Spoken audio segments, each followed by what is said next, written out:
The President's statement. Magandang tanghali po.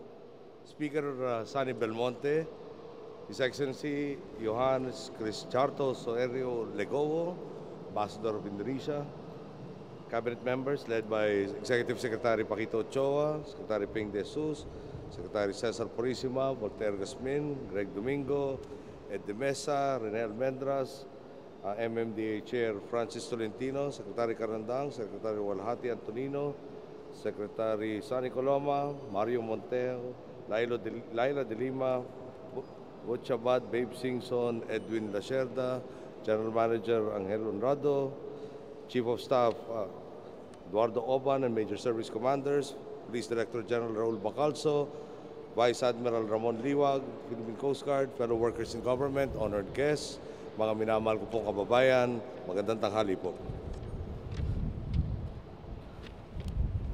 Ikinalulugod ko pong makabalik sa sarili nating bayan, sa sarili nating tahanan.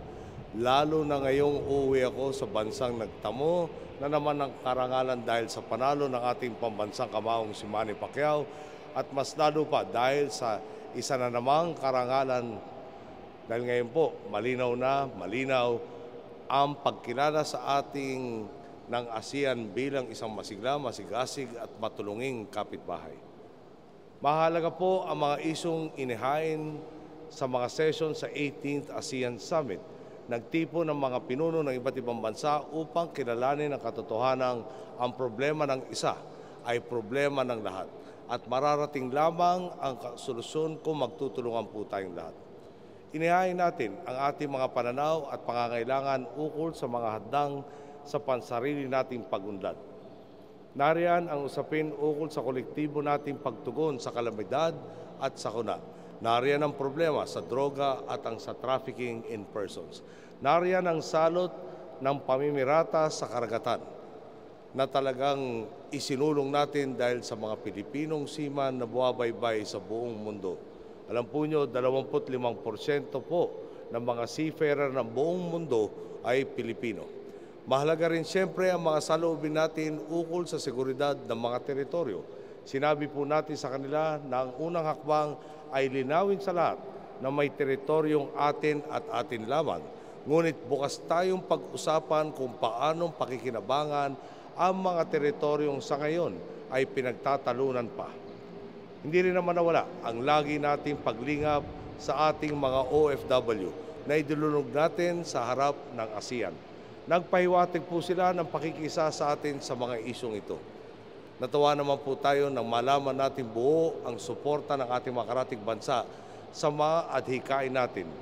Hindi ko po maiwasang maisip na nasisilayan na nila ang bagong liwanag na tumatanglaw sa Pilipinas.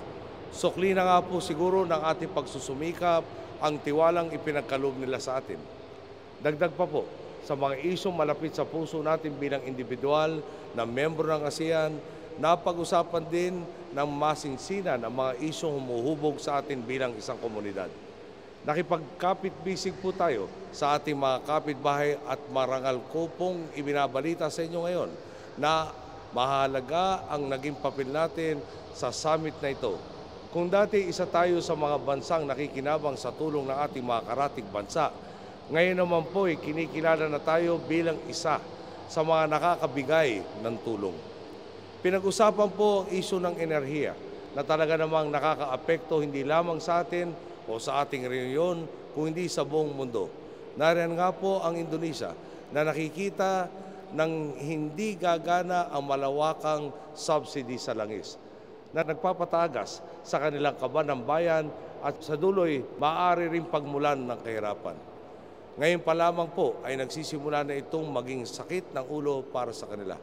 Sila naman po ay kusang lumapit, ang sabi nila, kayo sa Pilipinas walang langis, pero kahit papaano nakakagawa kayo ng paraan. Paano ba ninyo ito ginagawa? Kinikilala po nila kung gaano ka-epektibo ang ating diskarte.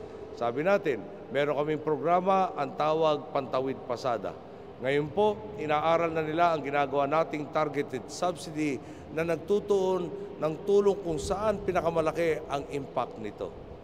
Mainit po ang naging balitaktakan tungkol sa mga border clashes sa pagitan ng Thailand at Cambodia. Bilang responsable at mapagmalasakit na kapatid, nagpaabot po tayo sa kanila ng kagustuhang makatulong sa anumang paraan na kaya natin. Tayo rin po ngayon ang nahirang na chair ng 7th Brunei Darussalam, Indonesia, Malaysia, Philippine East ASEAN Growth Area o BIMP-IAGA. Ugnayan po ito ng mga bansang malaki ang pakinabang sa karagatan at malaking karangalan ang pagiging pinuno natin ito. Sagisag ito ng tiwala ng ating mga karatig bansa sa kakayahan nating manguna sa paghakbang tungo sa seguridad, istabilidad at kaunlaran. Sinolo rin po tayo ng ilang mga bansa tulad ng Cambodia, Laos, Thailand at Vietnam. Pinarating ng Cambodia at Laos ang kagustuhan nilang palawakin ang kalakalan sa pagitan ng ating mga bansa. Kung dati dinadayo lang tayo, ngayon hinihikayat na rin tayong magtayo ng negosyo sa ibang bansa. Patuloy naman ang paglakas ng interes ng ibang bansa na namumuhunan sa atin tulad ng Thailand na gustong makisalo sa ating public-private partnership projects. Pinarating naman po ng Vietnam na handa sila sa mas malalim na pakikipagsanggahan pagdating sa seguridad ng ating pong mga teritoryo. Napatid po natin sa biyaheng ito. Sa likod ng tungkulin natin sa sarili nating bansa, mayroon din tayong kolektibong responsibilidad bilang kabahagi ng iisang rehiyon. Patuloy ang ating pakikipag-ugnayan sa ating mga kapatid sa rehiyon dahil alam natin na ang pag-unlad ng ating bansa ay mas napapadali kapag sabay ding umuunlad ang mga kasama natin sa ASEAN. Kasama ang ating mga karatig bayan, tinutungo na po natin ang potensyal natin bilang isang bayan at maging bilang isang rehiyon. Sa kabilang banda, maging mabuting halimbawa nawa tayo sa ibang bansa na sa ilalim ng liwanag ng mabuting pamamahala sa pagbagtas sa tuwid na daan, walang balakid ang hindi kayang lampasan, walang tunguhin na hindi natin kayang marating.